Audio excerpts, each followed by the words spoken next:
La Russie est très consciente de l'hostilité profonde et ancienne et du désir de l'affaiblir, voire de la détruire. Que l'on dise que cette perception est exagérée ou non, ce n'est pas la question. C'est ainsi que la Russie voit les choses. C'est sa psychologie. Et c'est ce qui inquiétait le professeur Karaganov, parce qu'il disait « Si nos armes nucléaires ne font plus peur, alors ils continueront à monter la pression, encore et encore, jusqu'à la guerre. » Donc, il faut rétablir un certain degré de crainte. C'est pour ça qu'il y a ce paradoxe, ou cet oxymore, comme je l'ai appelé. La peur nucléaire peut, en réalité, être une source de stabilité. Surtout à une époque où le contrôle des armements a pratiquement disparu. On en parle encore, mais ça n'a plus vraiment de sens.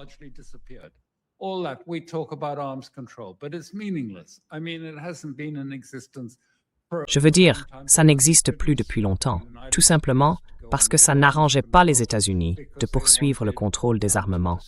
Ils voulaient mener une guerre conventionnelle, à travers l'Ukraine, contre la Russie. Dans ce contexte, les limitations liées au contrôle des armements auraient continué à s'appliquer, même pendant qu'ils menaient cette guerre. Prenons un exemple très clair.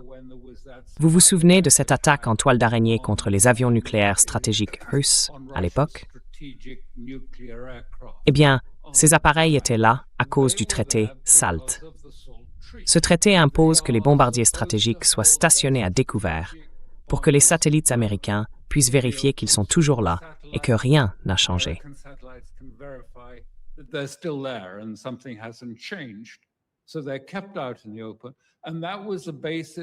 Alors, ils étaient laissés à découvert, et c'est sur cette base que l'attaque a été lancée. Elle a échoué, ça n'a pas marché, ça a mal tourné. Mais ils avaient fait entrer en Russie tous ces conteneurs et ces camions équipés de toits coulissants pour que les missiles puissent être tirés directement depuis les véhicules et frapper la force nucléaire stratégique russe.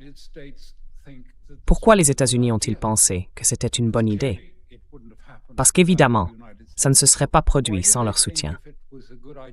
Pourquoi ont-ils jugé bon d'attaquer la puissance nucléaire stratégique de la Russie? Et pourquoi auraient-ils frappé à Voronezh, si vous voulez, avec leur TAC-MS, là où la Russie dispose de ses radars transhorizons à Armavir?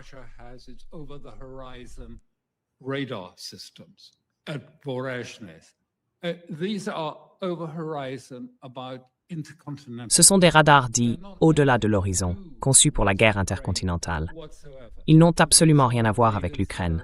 Ce sont des radars d'alerte précoce, destinés à détecter un échange nucléaire entre les États-Unis et la Russie. Alors, pourquoi les attaquer? Pourquoi viser le bombardier stratégique nucléaire? On peut dire, bon, c'est pas si grave, il ne faut pas en faire tout un drame. Mais si vous êtes en Russie, à Moscou, et que vous comprenez la portée de tout ça, vous allez vous demander, est-ce que les Américains sont en train d'envisager ou de se préparer à cette idée? D'autant plus qu'un responsable américain a déjà déclaré publiquement qu'il pensait que les États-Unis pouvaient gagner un échange nucléaire avec la Russie. Et puis, il y a eu cette attaque contre Valdai, le complexe de Valdai. C'est, si on veut, le centre de commandement, un bunker souterrain de contrôle. Il abrite aussi la résidence de Poutine, mais c'est surtout le centre de commandement des forces nucléaires en cas d'échange avec un autre adversaire.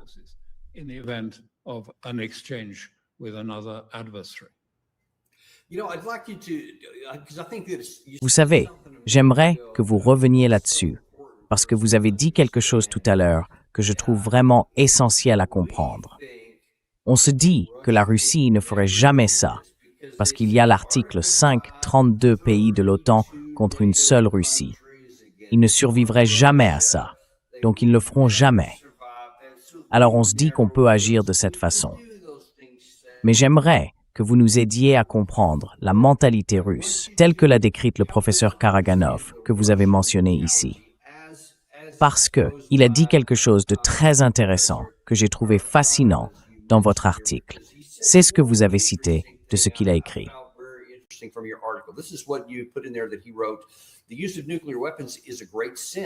L'usage de l'arme nucléaire est un grand péché. Mais le refus de fait de s'en servir serait, lui, un péché impardonnable, mortel et criminel, parce qu'il ouvrirait la voie à l'expansion et à l'escalade de la guerre mondiale déclenchée par l'Occident. Si rien ne l'arrête, cela mènera très certainement à la destruction de l'humanité, y compris de notre propre pays. La question de Vladimir Poutine, et quel est le sens d'un monde sans la Russie, reste d'actualité.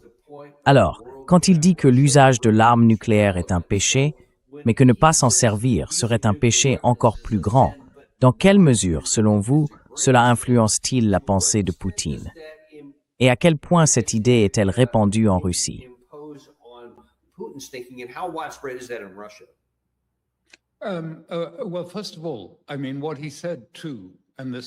Eh bien, tout d'abord, ce qu'il a dit aussi, et c'est important de le comprendre, parce que ça concerne directement l'Europe. Il a dit, écoutez, il faut tirer la leçon de l'Iran. La façon dont les Iraniens ont utilisé des armes conventionnelles, des missiles, soigneusement choisis pour frapper des cibles vulnérables des États-Unis, d'Israël et des pays du Golfe. Et ça les a forcés à reculer. Ça a provoqué un repli. Donc, ce qu'il veut dire, c'est que la première couche doit être conventionnelle. Il dit qu'il faut construire toute une gamme de capacités de missiles pour l'avenir. Tout cela pour renforcer la puissance conventionnelle. Mais derrière tout ça, il doit toujours y avoir une forme de puissance réelle. C'est-à-dire que si rien d'autre ne fonctionne, il reste en dernier recours l'arme nucléaire. Le tout dernier recours, c'est l'usage du nucléaire.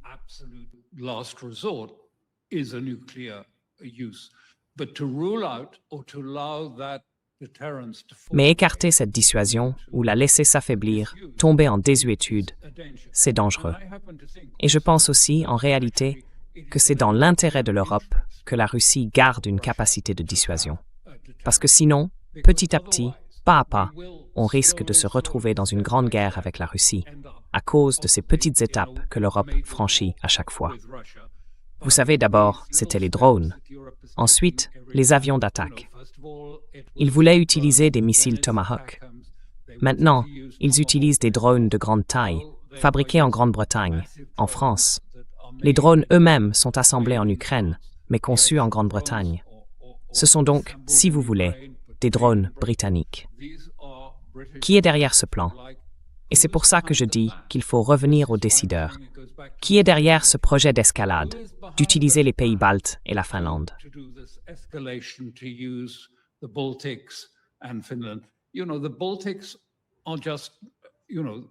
Vous savez, les pays baltes, dans tout ça, c'est secondaire. La vraie question que la Russie se pose, c'est qui prend les décisions? Et ces décideurs, ils sont en Allemagne, en Grande-Bretagne et en France, ceux qui planifient cette lente escalade. Vous voyez de quoi je parle? Les Russes pensent que c'est exactement ce qui se passe, qu'on essaye de faire bouillir la grenouille. Vous connaissez l'histoire. On met la grenouille dans de l'eau froide, puis on augmente la température petit à petit, degré par degré, et à la fin, la grenouille meurt. Eh bien, selon eux, c'est ce qu'on est en train de faire. Une sorte d'exercice de faire bouillir la grenouille. Une escalade par petites étapes.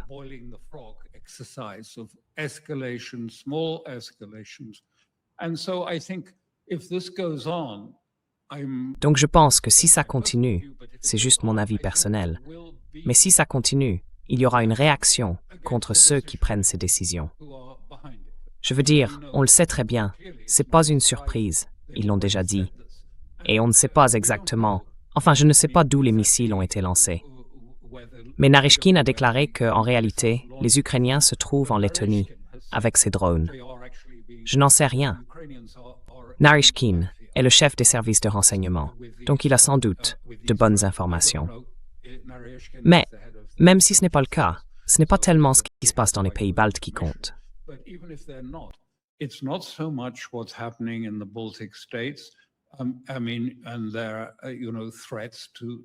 Je veux dire, il y a, vous savez, des menaces contre l'Ukraine, d'aller jusqu'à la péninsule de Kaliningrad ou quelque chose comme ça.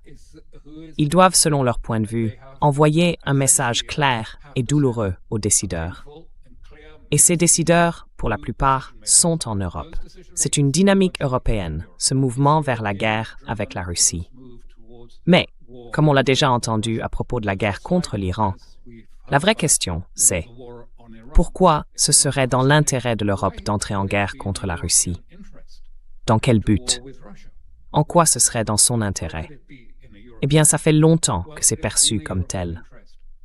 La guerre que l'Europe mène contre la Russie, elle ne date pas d'hier. Je veux dire depuis Napoléon, depuis l'Allemagne.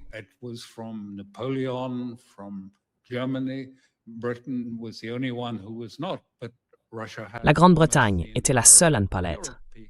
Mais la Russie, elle, avait pratiquement toute l'Europe contre elle pendant la Seconde Guerre mondiale.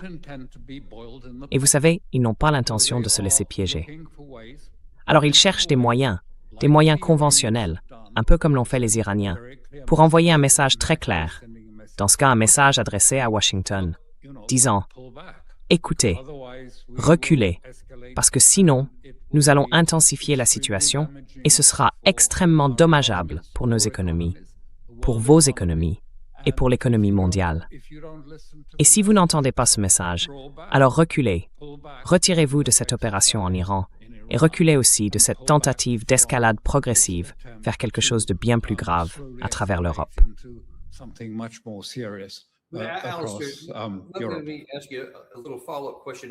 Laissez-moi vous poser une petite question de suivi sur ce que vous venez de dire. Parce que, enfin, je comprends ce que vous voulez dire à propos de... Parce que la question évidente que n'importe quelle personne normale se poserait, c'est pourquoi l'Occident, l'Europe, les États-Unis, voudraient-ils faire ce genre de stratégie de la grenouille qu'on fait bouillir pour se rapprocher d'un conflit avec la Russie, alors que la Russie, clairement, ne représente pas une menace conventionnelle d'attaque contre l'Ouest de sa propre initiative. Donc il n'y a rien à dissuader ou à contenir de leur côté. Mais comme vous l'avez souligné, vous avez évoqué Napoléon, Hitler et ainsi de suite. On dirait qu'il y a ce vieux réflexe, ce désir persistant, parce qu'on a connu la Première et la Seconde Guerre mondiale avec des destructions massives, et maintenant, avec une puissance de destruction bien plus grande, une troisième tentative serait infiniment plus coûteuse en vies humaines pour l'Europe. Qu'est-ce qui pousse aujourd'hui certains à vouloir encore jouer avec cette idée de la grenouille qu'on fait bouillir?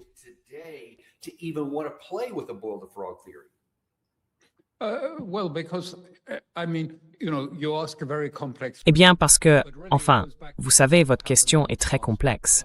Mais en réalité, tout ça remonte à des événements du passé. On appelait ça la zone de résidence. Et ça a provoqué une énorme émigration. D'abord, ça a entraîné une radicalisation des populations qui vivaient dans ces zones, surtout en Pologne. Il y a eu une vraie radicalisation dans la zone de résidence. Et beaucoup de ces gens sont partis en Amérique, mais aussi en Palestine, en Israël. Et d'autres sont venus en Europe. Ces personnes faisaient partie d'une génération de jeunes qui s'étaient radicalisés, profondément radicalisés, contre le tsar et contre le gouvernement en Russie.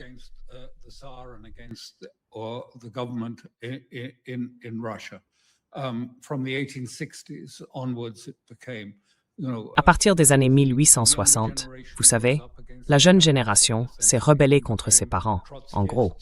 Ils sont devenus trotskistes, bolcheviques, et ils lançaient, vous voyez, des bombes artisanales dans des cafés en Russie. Puis Staline est arrivé, il a réprimé tout ça, et si on veut, il a envoyé des gens dans les camps en Sibérie.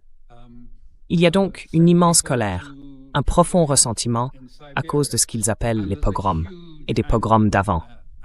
Je ne dis pas qu'il n'y en a pas eu, mais beaucoup ne l'étaient pas vraiment.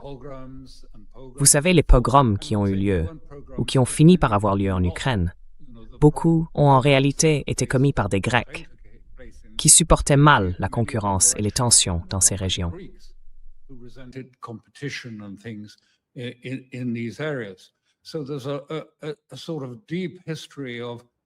Il y a en quelque sorte une histoire profonde, un vieux désir de revanche pour ce qui s'est passé pendant la période stalinienne et après la révolution bolchevique.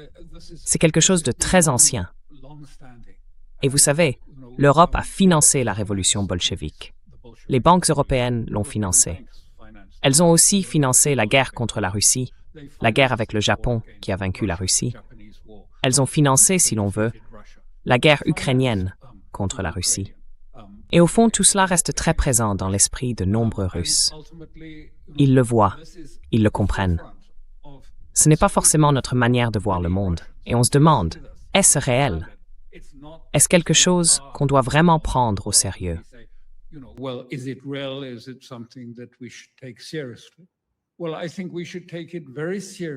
Eh bien, je pense qu'il faut prendre ça très au sérieux. J'ai toujours eu le sentiment, vous savez, que la chose la plus importante en géopolitique, et que j'essaye moi-même de mettre en pratique, c'est de se mettre à la place de l'autre, de voir le monde non pas seulement depuis sa propre vision, pas seulement de l'intérieur, mais aussi de l'extérieur. Parce que vous savez, le grand changement qui peut se produire sur le plan politique et dans la compréhension géopolitique, c'est quand, tout à coup, pendant un instant, on réalise que l'intérieur a un extérieur et que cet extérieur offre une autre perspective. Et il faut comprendre ça pour trouver une solution à cette contradiction apparente entre des opinions et des points de vue qui ne sont en fait que des facettes d'une réalité complètement contradictoire.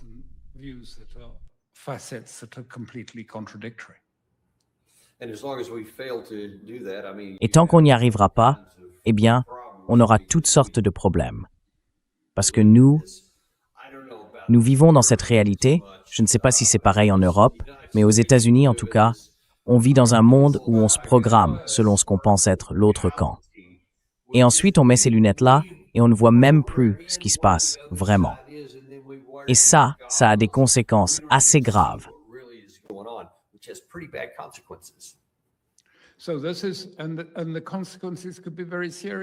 Donc voilà, et les conséquences pourraient être très graves si on ignore ça. Vous savez, vous avez demandé si l'article de Karaganov était sérieux. Oui, il l'est. Ce que j'essaie de vous dire, c'est qu'au début, quand il a commencé à parler de ces questions nucléaires, on trouvait ça un peu marginal. Aujourd'hui, c'est devenu central. C'est la ligne de pensée dominante. C'est pour ça que les Russes viennent de mener un grand exercice nucléaire. C'est la première étape. Regardez bien, c'était une démonstration massive de puissance nucléaire. Certains diront « Oh, c'était sûrement prévu depuis un an ». Non, ça a été organisé de manière très visible pour dire à l'Occident « N'oubliez pas, nous sommes une puissance nucléaire ». Et si vous pensez pouvoir simplement ignorer ça, en nous découpant petit à petit, en continuant d'utiliser l'Ukraine comme un bélier pour détruire la Russie, eh bien c'est une grave erreur.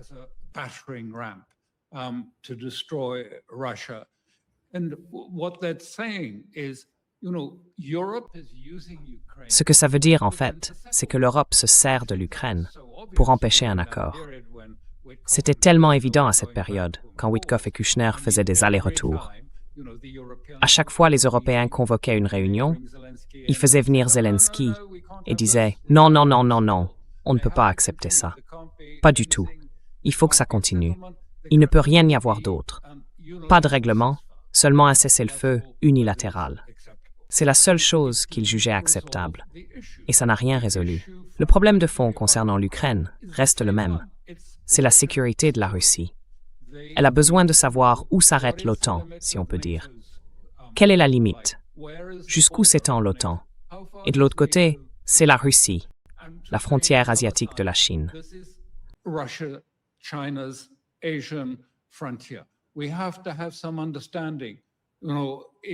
Il faut qu'on se comprenne un peu.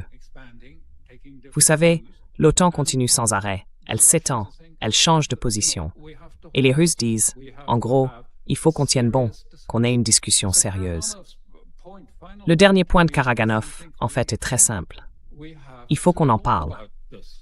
Il faut qu'on en reparle, ce qu'on ne fait plus depuis un bon moment. Il faut qu'on discute de la façon dont chaque camp voit les choses, sur la question nucléaire, comme sur les armes conventionnelles. Ça ne débouchera peut-être pas sur un traité, mais il faut quand même que ce soit encadré.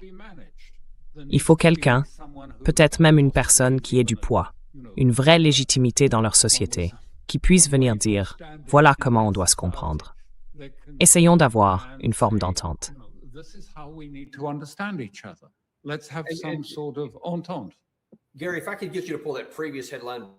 Gary, si tu peux remettre le titre précédent à l'écran, celui qui disait « Poutine ne l'utiliserait qu'en dernier recours ».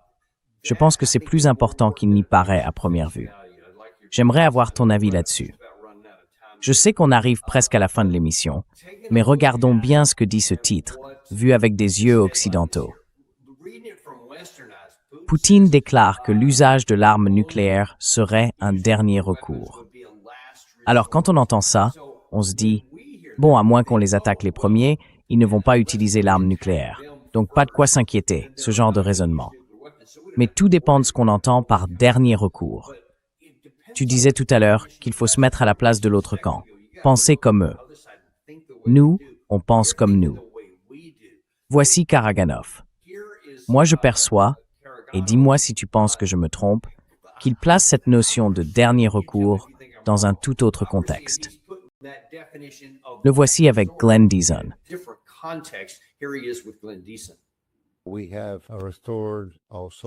Nous avons retrouvé notre âme et notre honneur. Nous avons recommencé à valoriser les personnes de notre société qui représentent une véritable élite méritocratique. Les chercheurs, les médecins, les officiers. Le pays devient plus sain, mais pour cela, nous payons un prix bien trop lourd, avec trop de vies perdues. Alors, mon conseil à mon gouvernement, c'est qu'il faut mettre fin à cette guerre, au moins en Europe, en montant les échelons de l'escalade. D'abord, frapper avec des armes conventionnelles, sur des cibles symboliques ou logistiques, sur le sol européen. Nous n'avons besoin d'aucun morceau de l'Europe, vous le comprenez bien.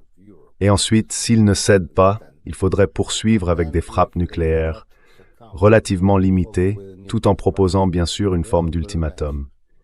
S'ils ne cèdent toujours pas, alors certains pays d'Europe devraient disparaître.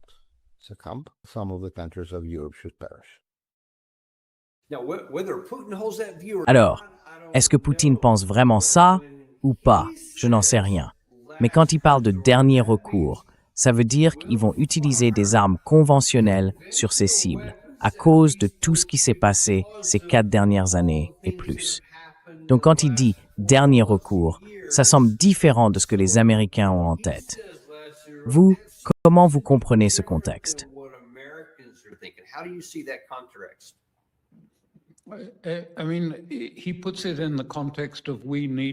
Je veux dire, il le présente dans le contexte suivant. Il faut tirer les leçons de l'Iran. L'Iran n'a pas utilisé les armes conventionnelles les plus puissantes, mais il s'en est servi pour envoyer un message très clair. Frapper une cible vulnérable, sans tout détruire, pour dire clairement « reculez ». Et dans l'ensemble, l'Occident a reculé. Et ici, Karaganov dit à peu près la même chose. Il dit « regardez, on a essayé par la parole, on a publié déclaration sur déclaration en disant qu'on n'accepterait pas ça. » Et les gens répondent « oh, c'est du bluff, on n'y prête pas attention, on n'y prêtera pas attention, on va juste continuer à avancer. »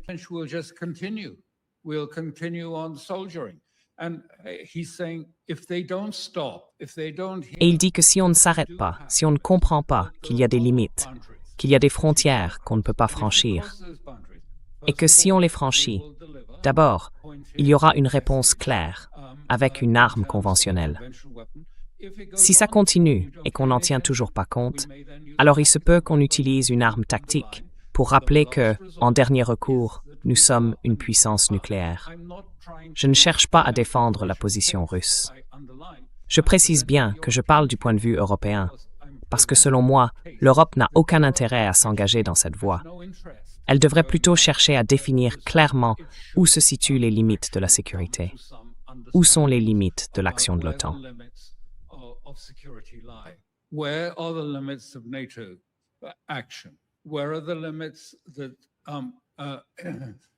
Où sont les limites que la Chine, la Russie et l'Iran peuvent prétendre atteindre? Sans cela, je veux dire, tout devient chaotique, ingérable, et ça peut facilement se détériorer. Nous n'avons aucun intérêt à nous pousser nous-mêmes jusqu'à la limite.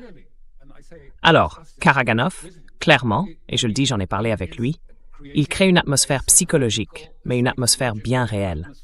Il veut faire comprendre que la dissuasion, c'est la dissuasion, et qu'elle doit vraiment dissuader. Si elle ne dissuade pas, c'est une perte de temps. Et donc, il essaie de souligner à quel point pour la Russie, la puissance nucléaire est perçue comme un élément majeur de dissuasion. is seen as a major deterrent. And just final question here, what is your Et juste une dernière question. Quelle est, selon vous, la meilleure estimation de notre proximité avec ce scénario? Si Poutine, pas Karaganov, mais bien Poutine, disait « Très bien, la ligne rouge est franchie », l'Europe n'a manifestement aucune intention de changer quoi que ce soit à ce qu'elle fait depuis 4 ans et demi. Alors Poutine dirait « D'accord, c'est fini, on va essayer la méthode Karaganov, des missiles conventionnels sur plusieurs sites en Europe. À quel point pensez-vous qu'on en est proche? various sites in Europe? How close do you think we are to that? Quite close. Quite close. If this escalation goes on. Assez proche. I mean, how Oui, many assez missiles proche, si cette escalade continue. was, Je veux dire, combien de missiles encore? Vous savez, au départ, c'était l'Ukraine qui menaçait les célébrations de la victoire du 9 juin à Moscou avec une attaque massive. Ensuite, Poutine a parlé à Trump, et Trump a fait en sorte que ce soit annulé. Et puis, on a eu une énorme attaque de drones sur Moscou, probablement celle qui était prévue pour le 9 juin, mais qui a finalement été reportée sur Moscou plus tard. Je veux dire, voilà. Oui, ça ne s'est pas produit le 9 juin. Ils ont simplement attendu quelques jours et l'ont fait après. Soit les Européens rappellent les Ukrainiens à l'ordre et leur disent « Non, voici les limites, il faut gérer ça ». On ne peut pas simplement continuer à escalader encore et encore avec des drones. Escalate and escalate and escalate with drones and as I underline. Et comme je le souligne, vous savez, ces drones sont des Storm Shadow. Des drones, enfin, ce sont en réalité des missiles de croisière fabriqués en Europe. Ils peuvent être expédiés vers l'Ukraine dans des caisses, puis réassemblés sur place. Mais au fond, ce sont des armes européennes utilisées directement contre la Russie. On ne peut pas contourner ce fait. Ce sont des armes européennes, fournies et assistées, pour frapper en profondeur sur le territoire russe. Combien de temps la Russie va-t-elle tolérer ça? Je ne pense pas qu'elle le fera indéfiniment. Jusqu'ici, je trouve qu'elle a fait preuve d'une certaine patience. Et en tant qu'Européens, je pense que nous devrions respecter cette dissuasion. Et je crois que cette dissuasion, en réalité, nous sert, parce que nous ne voulons pas que la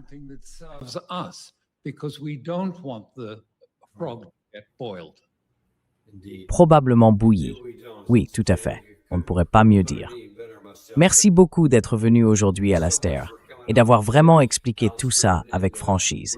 Je rappelle simplement aux auditeurs d'aller lire l'article complet sur le site Conflicts Forum. L'adresse s'affiche à l'écran, conflictsforum.substack.com. Allez lire tout ce contenu, on y publie sans arrêt de nouveaux textes. Merci encore, Alastair. C'est toujours un plaisir de vous avoir dans l'émission. Thank you very much, Alistair. It's always a pleasure to have you on the show. Merci. Merci de m'avoir invité. And we appreciate you guys as well. There's going to be Je ferai une dernière vidéo pendant mes vacances avec ma famille, samedi matin, pour le bulletin d'information. Sinon, on se retrouve lundi matin dans mon studio pour The Danielle Davis. À très vite. Vous savez, on n'a pas de sponsor parce qu'on déteste vous bombarder de pubs. Moi, je n'aime pas ça. Alors, montrez un peu de soutien, abonnez-vous, mettez un like et partagez cette vidéo avec quelqu'un qui compte pour vous. Subscribe, like, and send this to somebody you care about.